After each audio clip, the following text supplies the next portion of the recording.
Assalamualaikum warahmatullahi wabarakatuh.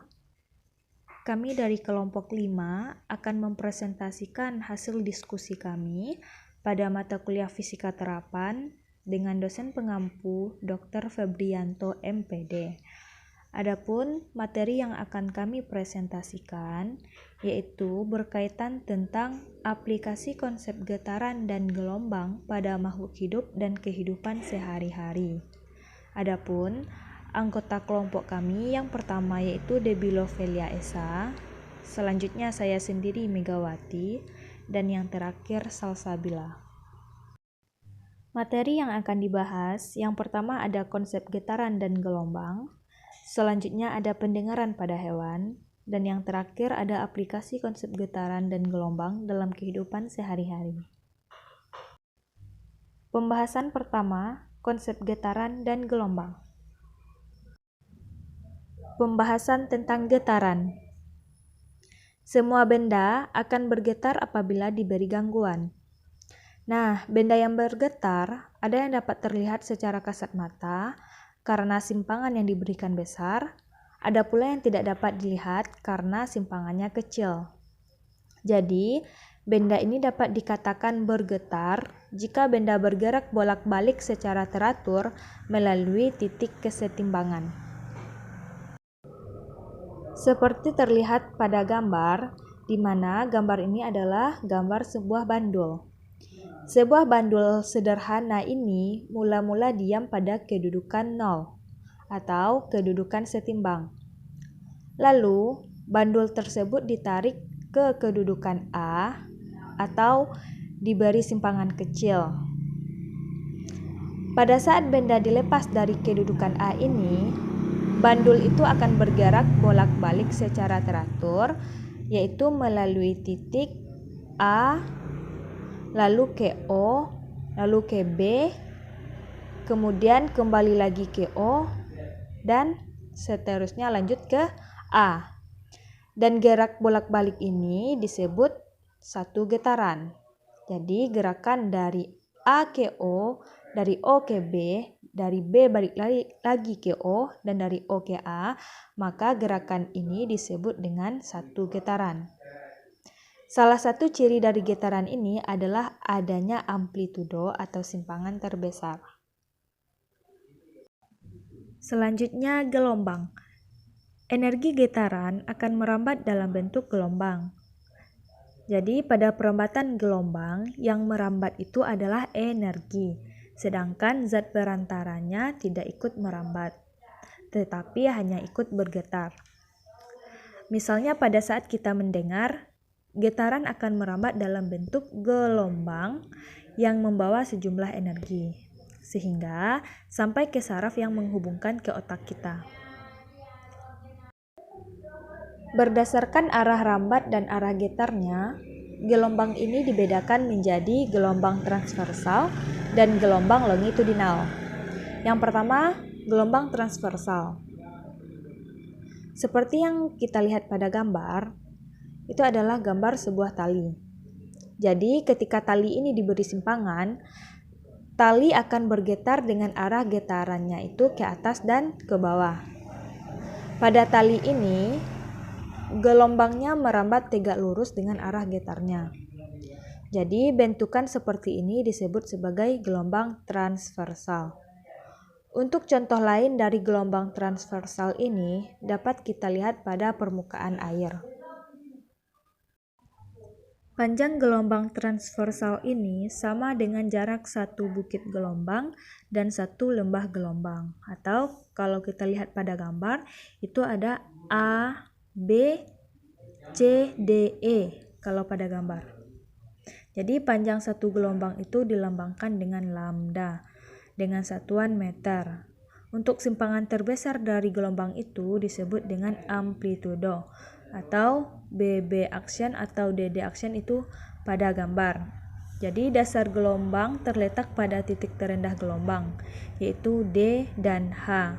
Dan puncak gelombang itu terletak pada titik tertinggi, yaitu kalau pada gambar kita lihat pada bagian B dan F.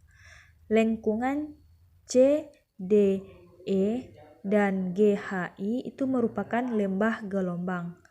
Lengkungan A, B, C, dan E, F, G itu merupakan bukit gelombang. Untuk waktu yang diperlukan menempuh satu gelombang disebut dengan periode gelombang. Dengan satuannya adalah sekon dan dilambangkan dengan T besar. Untuk jumlah gelombang yang terbentuk dalam satu sekon disebut dengan frekuensi gelombang. Lambang untuk frekuensi ini adalah F kecil dengan satuan Hertz atau Hz. Pembagian selanjutnya itu ada gelombang longitudinal. Jadi yang terlihat pada gambar itu adalah gambar selingki. Ketika selingki ini digerakkan maju mundur secara terus-menerus, maka akan terjadi gelombang yang merambat pada selingki dan akhirnya akan membentuk pola rapatan dan regangan. Gelombang longitudinal ini memiliki arah rambat yang sejajar dengan arah getarnya. Untuk satu gelombang longitudinal terdiri atas satu rapatan dan satu regangan, seperti yang terlihat pada gambar. Besaran-besaran yang digunakan pada gelombang longitudinal ini sama dengan besaran-besaran yang ada pada gelombang transversal. Salah satu contoh gelombang longitudinal ini adalah pada gelombang bunyi. Baiklah, saya Salsabila akan melanjutkan materi yaitu mengenai pendengaran pada hewan. Nah, konsep getaran dan gelombang dalam kehidupan sehari-hari dapat terjadi pada hewan berupa anjing. Anjing sering menggerakkan telinga ketika melakukan pelacakan atau berburu. Beberapa mamalia akan menggunakan daun telinga untuk memfokuskan suara yang diterimanya. Sistem ini disebut sistem sonar, yaitu sistem yang digunakan untuk mendeteksi tempat dalam melakukan pergerakan dengan deteksi suara frekuensi tinggi atau yang dinamakan ultrasonik. Nah, contoh lainnya itu ada pada kelelawar dan lumba-lumba. Kelelawar ini dapat mengeluarkan dan menerima gelombang ultrasonik dengan frekuensi di atas 2000 Hz pada saat ia terbang. Gelombang dikeluarkan akan dipantulkan kembali oleh objek yang akan dilewati dan diterima oleh receiver atau alat penerima yang berada di tubuh kelelawar. Kemampuan kelelawar untuk menentukan lokasi ini disebut dengan ekolokasi. Pada saat terbang dan berburu, kelelawar akan mengeluarkan bunyi yang frekuensinya tinggi, kemudian mendengarkan gema yang dihasilkan. Pada saat kelelawar mendengarkan gema, kelelawar hanya bisa terfokus pada suara yang dipancarkan sendiri. Rentang frekuensi yang akan mampu didengar oleh makhluk ini itu terbatas, sehingga kelelawar harus mampu menghindari efek Doppler yang muncul. Menurut efek Doppler, jika sumber bunyi dan penerima suara keduanya tak bergerak, maka penerima akan mendengar frekuensi bunyi yang sama dengan yang dipancarkan oleh sumber suara. Akan tetapi, jika salah satu dari sumber bunyi atau penerima suara tersebut bergerak, frekuensi yang diterima akan berbeda dengan yang dipancarkan. Pada saat tersebut, frekuensi suara yang dipantulkan dapat jatuh ke wilayah frekuensi yang tidak dapat didengar oleh kelelawar. Agar dapat menghindari efek Doppler, kelelawar akan menyesuaikan besar frekuensi suaranya yang dipancarkannya. Misalkan, kelelawar akan mengirimkan suara berfrekuensi tinggi untuk mendeteksi lalat yang bergerak menjauh sehingga pantulannya tidak menghilang. Nah, selanjutnya itu ada pada lumba-lumba. Nah, lumba-lumba ini dapat dilihat di permukaan air, namun sebagian besar waktu mereka di kedalaman lautan yang cukup gelap. Sekalipun hidup di kedalaman lautan, lumba-lumba mempunyai sistem yang memungkinkan untuk berkomunikasi dan menerima rangsangan, yaitu sistem sonar. Sama seperti pada kelelawar, sistem ini berguna untuk menghindari benda-benda di lautan, mencari makanan, dan berkomunikasi. Nah, cara kerja sistem sonar pada lumba-lumba, itu lumba-lumba bernafas melalui lubang yang ada di atas kepalanya.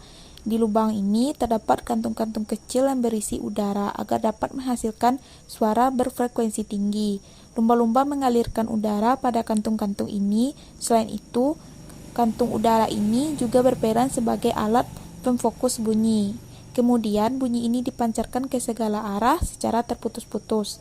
Gelombang bunyi lumba-lumba akan dipantulkan kembali bila membentur suatu benda. Pantulan gelombang bunyi tersebut ditangkap di bagian rahang bawahnya yang disebut jendela akustik. Dari bagian tersebut, informasi bunyi diteruskan ke telinga bagian tengah dan akhirnya ke otak untuk diterjemahkan. Dengan cara tersebut, lumba-lumba mengetahui lokasi, ukuran, dan pergerakan mangsanya. Lumba-lumba juga mampu saling berkirim pesan walaupun terpisahkan oleh jarak lebih dari 220 km. Lumba-lumba berkomunikasi untuk menemukan pasangan dan saling mengingatkan akan bahaya. Sekian presentasi dari saya. Terima kasih. Baiklah, saya Debbie Lovriesa. Saya akan melanjutkan mengenai aplikasi konsep getaran dan gelombang dalam kehidupan sehari-hari. Yang pertama yaitu USG. USG merupakan teknik pencitraan untuk diagnosis dengan menggunakan gelombang ultrasonik. Frekuensi yang digunakan berkisar antara 1 sampai 8 MHz. Proses pembentukan gambar dari bunyi dilakukan dengan 3 tahap, yaitu pemancaran gelombang, penerimaan gelombang pantul, dan interpretasi gelombang pantul. Gelombang yang dipancarkan akan dipantulkan sebagian oleh jaringan tubuh dengan besar yang beragam, baik jangka waktu pantulan dan besar kecil gelombang yang dipantulkan. Gelombang yang dipantulkan oleh jaringan tubuh selanjutnya diterima oleh transducer.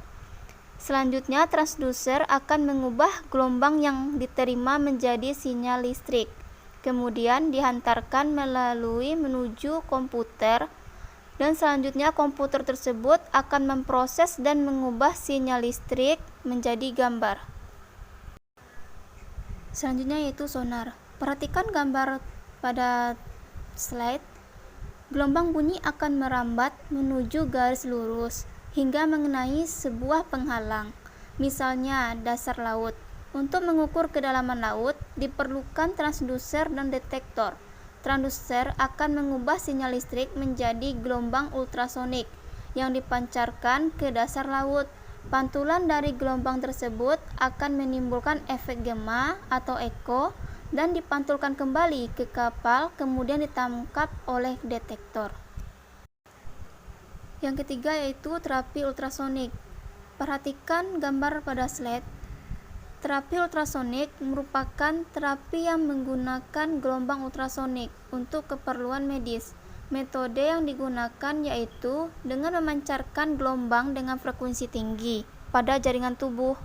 Ultrasonik juga dapat dimanfaatkan untuk mengantarkan obat tertentu secara efektif pada suatu organ yang terkena penyakit, misalnya mengantarkan obat kemoterapi terhadap sel-sel kanker dalam otak. Keempat yaitu pembersih ultrasonik. Perhatikan gambar pada slide tersebut.